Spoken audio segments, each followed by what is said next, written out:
रहमतुल्लाहि व बरकातुहू। अल्हम्दुलिल्लाहि वहद वस्सलातु वस्सलामु अला सय्यिदिल अंबियाइ वल मुरसलीन व अला आलिहि व अस्हाबिहि अजमईन, अम्मा बअद। अऊज़ु बिल्लाहि मिनश शैतानिर रजीम। बिस्मिल्लाहिर रहमानिर रहीम। वला तहिनु वला तहज़नु व अंतुमुल अअलौना इन कुंतुम मुमिनीन। नहीं तेरा नशे मन कसर सुल्तानी के गुंबद पर, तू शाही है बसेरा कर पहाड़ों की चट्टानों में। सदर ज़ीवकार मुशफ़िक़ असदज़ा इकराम, क़ल्म क़िरतास संभाले हुए हकम साहिबान और मेरे सामने बैठे हुए मदरसा सिराजुल उलूम के गुलहाए चमन, आज मैं इस तक़ाबली बज़्म में मेरा मौज़ू सुखन है वो वलवले कहाँ गए, वो जवानी किधर गई। सामने कराम, मौजूदा दौर और तफ़ूक़ व बरतरी, मुज़ाहिरा क़ुव्वत व सतवत, साइंस और टेक्नोलॉजी की तरक्की का दौर है। आज की दुनिया में जो शख्स जितना ही बड़ा सरमायाकार, ज़रअंदोज़, साहूकार, दौलत व ताकत में एकता ज़माना हो, वही मुहज़्ज़ब व मुअद्दब और बाअख़लाक़ इंसान समझा जाता है, ख़ाह उसे तालीम व तहज़ीब की अफ़ज़ल से वाक़फ़ियत ना हो। दरअसल मादा परस्ती ने हर कसो नाकस की निगाहों पर दबीज़ ग़िलाब चढ़ा रखा है। हर कोई ज़रअंदोज़ी ही को अपना मजहब व मसलक समझता है, उसी में अपने दीन और दुनिया के फलाह व कामरानी का मुज़मर पाता है। यही वजह है कि आज अखलाक की कदरें पामाल हो रही है, दीन बेजारी, शरीयत साजी का आम चर्चा हो रहा है, उरियानियत बेहयाई तहज़ीब में शुमार की जाती है।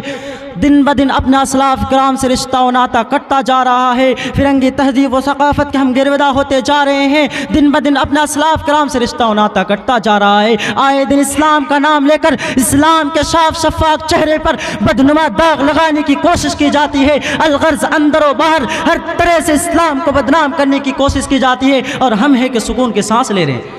ऐशो इशरत की अब्दी नींद में इस्तराहत फरमाए हैं। दुश्मन हम पर अपने जानिब से, हर जानिब से दुश्मन हम पर अपने शिकंजे को मजबूत करता जा रहा है, और हम दोनों हाथों से जायज़ व नाजायज़ हर तरह से दौलत व सरवत को इकट्ठा करने में लगे हुए हैं, उसमें भी नाकाम है।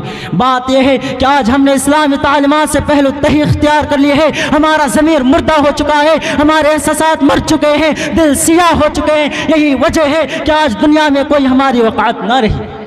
हर कोई हम पर आवाज़ें कस रहा है। हम इस्लाम का लेवल तो बड़े शान से अपने ऊपर लगाते हैं, मगर इस्लामी तालीमात हल्क से नीचे नहीं उतरती। खुद को मुत्तई नबी और मुहिब्ब रसूल और मज़ीद ज़बरदस्ती से वारिसुल अंबिया कहते हैं, मगर नबी करीम सल्लल्लाहु अलैहि वसल्लम के अक़वाल और सुनन को अपने अमली ज़िंदगी में दाखिल करने से गुरेज़ करते हैं। हज़रात, आज कुरानी तालीमात पर जो शुबहात व एतराज़ात किए जा रहे हैं, तो क्या सिर्फ ज़बान और कलम से उनका जवाब देना काफ़ी है, या यह है कि उन तालीमात को हिर्ज़ जा बनाकर उन्हें अपनी अमली ज़िंदगी में दाखिल करके उन्हें यह साबित कर देना भी ज़रूरी है। उन्हें उसूल और ज़वाबित पर अमल पैरा होकर इंसान कामयाबी और कामरान हो सकता है, उससे रूगर्दानी करके इंसान कभी भी चैन और सुकून का सांस नहीं ले सकता। हज़रात, हिंदुस्तानी माहौल को ले लीजिए, पिछले चंद दुहाइयों से यहाँ क्या क्या नहीं हुआ। हमारी सबसे बड़ी दौलत, इज़्ज़त और नामुस को पामाल किया गया। जान और माल के ज़िया का तो कोई हिसाब ही नहीं। मज़ीद ज़ख्म पर नमक पाशी के लिए फ़िक्री अलगार भी किया गया। हिंदुस्तानी फ़ज़ा और अग़यार पर हमलों का तकाज़ा तो यह था कि मुसलमान मुत्तहिद होकर एक प्लेटफार्म पर एकजा हो जाते, कअन्नहुम बुनियान मरसूस का अमली नमूना बनकर इज्तिमाई सूरत में जवाबी कार्रवाई करते और अपनी लाऊ वाले ज़िंदगी में इनकलाब लाते। लेकिन हिंदी मुसलमानों की आपसे रशाखशी ख़त्म होने का नाम ही नहीं ले रही है। कुल्लु हिज़्बिन बिमा लदयहिम फ़रिहून, हर गिरोह उस चीज़ पर जो उसके पास है मगन है कि अपना कर हर कोई अपनी जगह तर में खा बना हुआ है।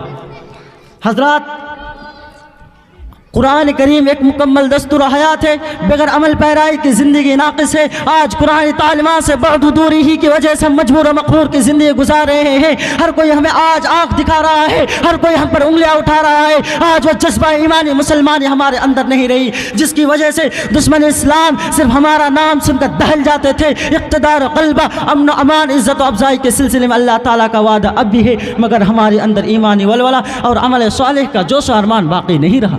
इबादत के मामले में हमारे जज्बात पड़ चुके हैं।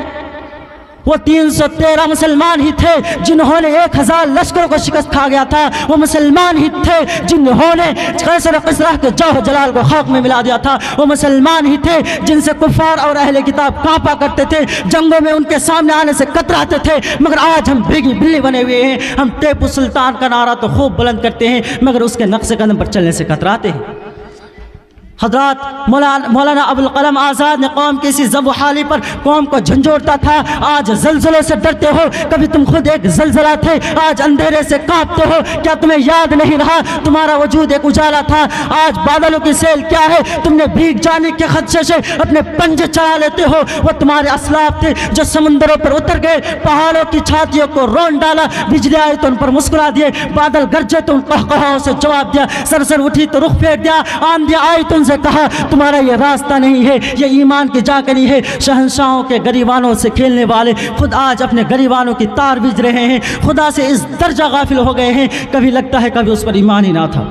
हज़रात, आज खौफ हिरास की जो बादल हम पर मंडला रहे हैं, हमें नीस तो नाबूद करने की जो प्लानिंग की जा रही है, अगर हम सही माने में एक कामिल मोमिन बन जाए, अमल साले की खूह हमारे अंदर पाई जाने लगे, हम इबादत में बढ़ चढ़ कर हिस्सा लेने गए और अवामिर नवाही को बचा लाए, तो वह दिन दूर नहीं जब अल्लाह ताला हमें गालिब व सरबुलंद कर दे, खौफ हिरास को दूर करके अमन अमान का पर्चा अपने हाथों में थमा दे, जैसा कि अल्लाह ताला का ऐलान है, वला तहिनु वला तहजनु व अंतुमुल अअलौना इन कुंतुम मुमिनीन। तुम गमगीन ना करो, तुम सुस्ती ना करो, तुम ही गालिब रहोगे, शर्त है कि तुम ईमानदार हो।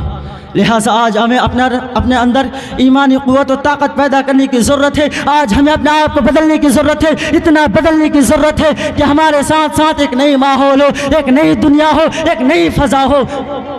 मोहतरम हज़रात, मैं इसे अपनी तकरीर को ख़त्म करना चाहता हूँ। आखिर में अल्लाह ताला से दुआ है, ए बारे इलाह, तो हम तमाम मुसलमान भाइयों को सच्चा पक्का मोमिन कामिल बना और हमें नेक अमल करने की तौफीक अता फरमा। आमीन। अस्सलामु अलैकुम रहमतुल्लाहि व बरकातुहू।